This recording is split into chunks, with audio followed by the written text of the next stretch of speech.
Right.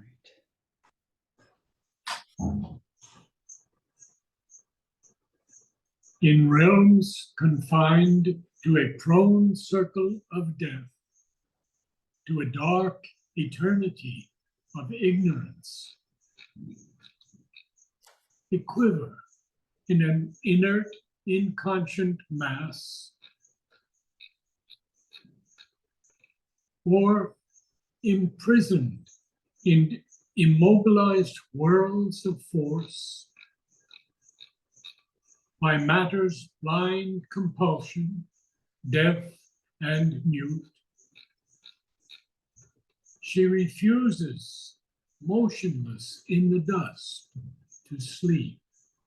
So we are speaking here of that creatrix in this particular book of the Traveler of the Worlds. And it's the kingdoms and godheads of the greater life. So let's take a look at this closely. These realms in this particular kingdom are confined. They're held to a prone circle of death. Because we've read before, previous times, that this force, this energy in this plane of existence, it must create. Its work is to create, but it is never able to complete its work. And therefore it's confined to a prone, flat circle of death and to a dark eternity of ignorance. And I've gone through ignorance many times from Sri Aurobindo, but I'll just give you one from the Life Divine. Ignorance is the absence of the divine eye of perception, which gives us the sight of the supramental truth. It is the non-perceiving principle in our consciousness, as opposed to the truth-perceiving conscious vision and knowledge. So that's where we are in this plane of existence. You see, he uses the word quiver in the next line. That's shaking with a slight tremulous movement. A quiver in an inert, inconscient mass. Well, it's inert because it's not able to move yet. It's immobile, it's unmoving, it's lifeless, it's motionless. And the mass is inconscient. And Sri Aurobindo speaks so often about the inconscient, but I'll just give you one line from Letters on Yoga. The inconscient is the last resort of the ignorance. Now, notice here that he doesn't capitalize inconscient in this line. So it's just simply this mass of ignorance. It's not the inconscient, which is an involved state of consciousness, like the Tao or Shunya. So it's simply a quiver in an inert, inconscient mass, or imprisoned in immobilized worlds of force. Worlds here, of course, are spirals of force. And Sri Aurobindo tells us that force, according from the hymns to the mystic fire, force is nothing but the power of being in motion. And it's the essential Shakti. It's the energy that is the working drive of the force, the active dynamism of the force. So it's or imprisoned in immobilized worlds of force. Now, by matter is the next one. By matters, blind, compulsion, deaf, and mute. Well, now we have to see that matter here is different from what we often read about it, because it's obviously not the original and ultimate reality, but it is a movement of the power of the Spirit. It is not a totally inconscient mass of whatever, clay or whatever we want to call it. So it's not fundamentally real, but it is a structure of energy. And it's only a substance form of force. That he tells us in the Life Divine. That it's just a substance form of force. By matters, blind, compulsion, deaf, and mute,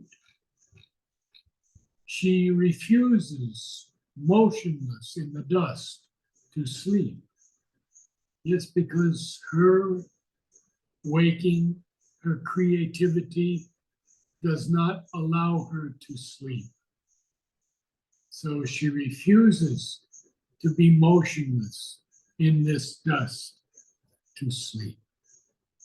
But now he says in the next line, after the full stop, after sleep, then for her rebel waking's punishment, given only hard mechanic circumstance, as the enginery of her magic craft. Well, what is this enginery? It's just an artful contrivance, or a skillful contrivance, we could say. And so she only has this hard mechanic circumstance as the enginery of her magic craft. And now he brings us to these lines. She fashions godlike marvels out of mud. In the plasm, she sets her dumb, immortal urge. The plasm, of course, is the protoplasm of the germ cells that contain both chromosomes and genes. So she's fashioning these godlike marvels out of mud. And of course, that's originally how we were fashioned also. And grown through lakhs of births to where we are now.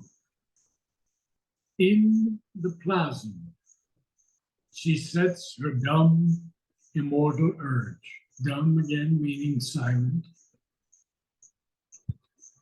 Helps the live tissue to think, the closed sense to feel, flashes through the frail nerves, poignant messages, poignant, piercing, incisive messages, even helping the live tissue to think, even helping the closed sense to feel. There is a force in this plane of existence, and it's not the little life any longer, it's the greater life. It's these kingdoms of the greater life. So we see now, lastly, on this page, in a heart of flesh, miraculously loves. So I have to go to the next line, which is, what is the next line here? To brute bodies. 181, huh? Mm-hmm. Okay. To brute bodies gives a soul, a will, a voice. So these are not refined bodies, obviously. They are brute bodies. But she gives to those brute bodies a soul, and even a will, and even a voice. Ever she summons, as by a sorcerer's wand, beings and shapes and scenes innumerable, torchbearers of her pumps through time and space. So we go through this a little bit deeper. We have the idea of time and space, both capitalized in their infinite, in our, or in the higher consciousnesses, understanding the infinity of time and space. And so she's giving these brute bodies a soul, giving them a will, giving them a voice.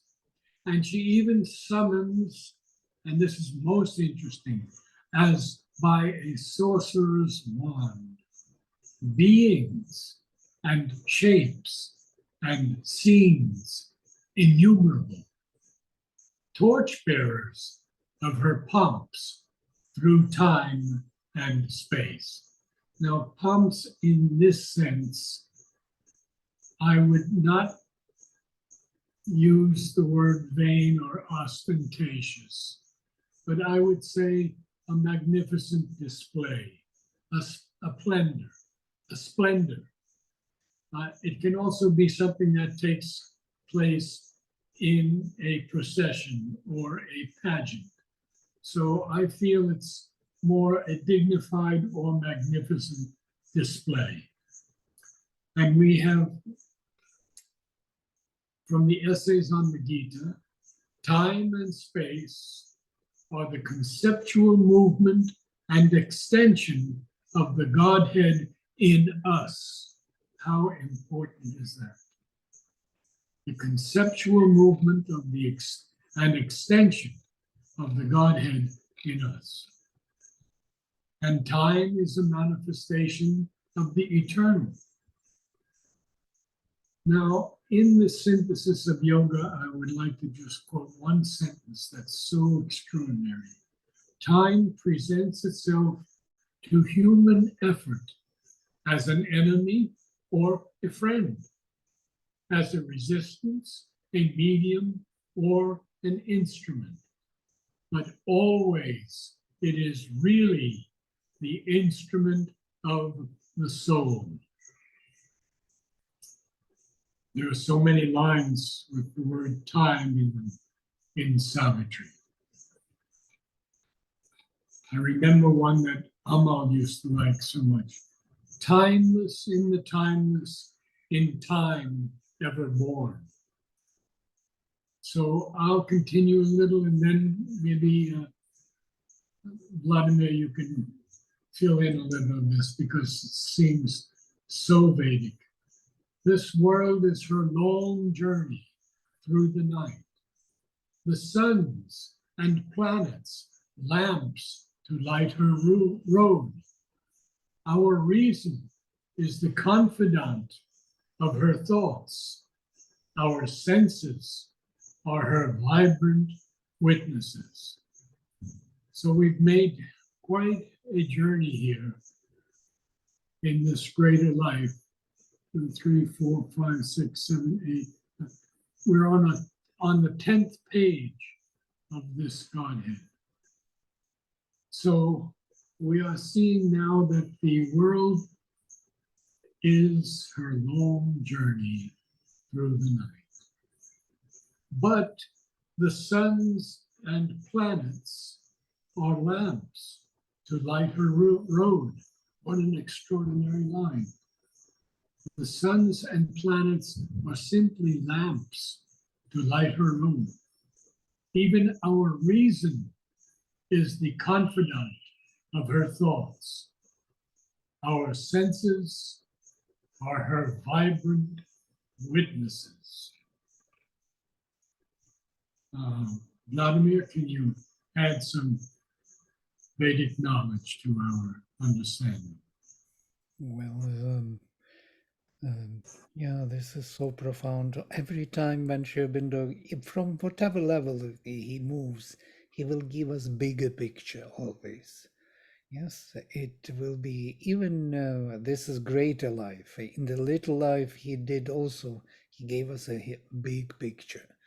Because Yes, only from that point of view you can see why this is happening here and what it does in this kind of mystery of a universe. And when you spoke about time and space, mm, time is eternal and space is most probably infinite. So they are kind of manifestations. These are such beautiful quotations you always read. They are really worth remembering or pondering upon again and again. And I'm never tired to listen to them, and I want to listen to them again. It's like the honey, for the soul. And with the it time, is. Yeah, go ahead, please. yeah, time somewhere there is one quotation where he speaks that the time is more subjective manifestation of the supermind, whereas space is more objective. And in that, I don't remember the exact quotation, but I remember this distinction between time and space as the extension of the Godhead. This was so beautiful. Extension of the divine in us. Mm. Exactly. I'll go on a little bit more Yeah. because this is so important. Huh? There, drawing her signs from things half true, half false, she labors to replace by realized dreams the memory of her lost eternity. These are her deeds in this huge world ignorance. Till the veil is lifted, till the night is dead, in light or dark, she keeps her tireless search. Time is her road of endless pilgrimage. One mighty passion motives all her works. Notice that motives here is a verb.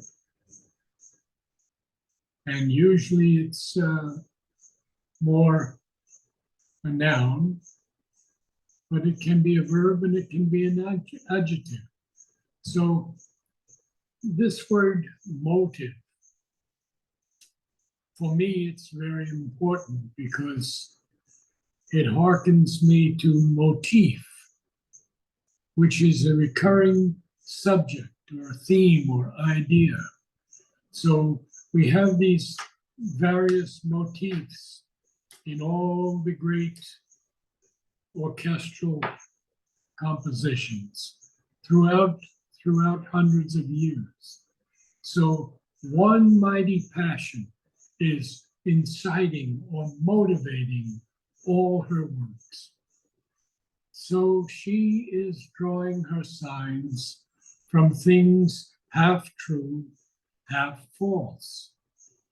She labors to replace by realized dreams. What is she laboring to replace? The memory of her lost eternity. These are her deeds in this huge world ignorance. Call him, because he's not finished. Till the veil is lifted, till the night is dead. In light or dark, she keeps her tireless search. Time is her road of endless pilgrimage. One mighty passion motives all her works. I can't quite end there. So, her eternal lover is her action's cause. For him, she leaped forth from the unseen vasts to move here in a stark unconscious world. Well, the Purusha is her eternal lover and the cause of all her actions, Prakriti's actions. And only for him she leaped forth from the unseen vast. Now, the word vast here is something interesting because it's usually used figuratively, but it means a great degree or intensity. These vasts, and he uses the word sun vast, dream vasts. So it's an immense or boundless expanse or space. For him, she leaped forth from the unseen vasts to move here in a stark, unconscious world.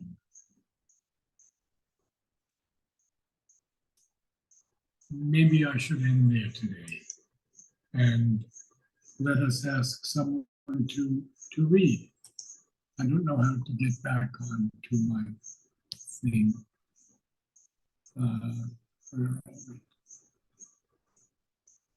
Can you ask someone, Vladimir, because I can't get onto that section. Right. It is projected in realms confined. We can start from, yes. Kamala, would you Yes, like to read? You're with us today. that Sure. would be very good.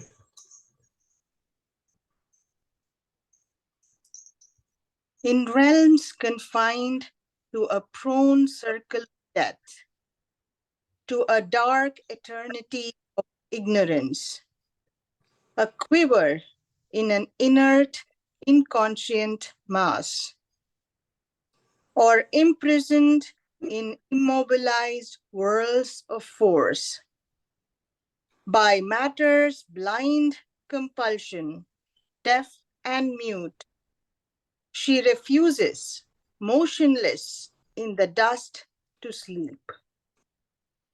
Then, for her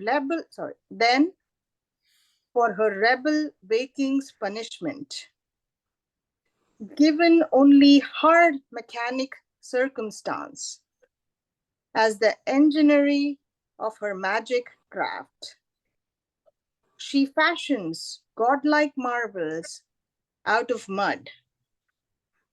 In the plasm, she sets her dumb, immortal urge, helps the live tissue to think, the closed sense to feel, flashes through the frail nerves poignant messages. In a heart of flesh, miraculously loves. To brute bodies gives a soul, a will, a voice. Ever she summons, as by a sorcerer's wand, beings and shapes and scenes innumerable, torchbearers of her pomps through time and space. This world is her long journey through the night, the suns and planets, lamps to light her road. Our reason is the confidant of her thoughts. Our senses are her vibrant witnesses. There, drawing her signs from things half true, half false, she labors to replace by realized dreams the memory of her lost eternity. These are her deeds in this huge world ignorance, till the veil is lifted, till the night is dead. In light or dark, she keeps her tireless search. Time is her road of endless pilgrimage. One mighty passion's one mighty passion motives all her works. Her eternal lover is her action's cause. For him, she leaped forth from the unseen vasts to move here in a stark, unconscious world. Thank you so much. Thank you. And see you next week. Thank you. Namaste. Namaste. Thank you so much. Namaste, Narad. Take care. Sending you love Thank you. and peace and joy and force to recover and be with us always. So, Thank you.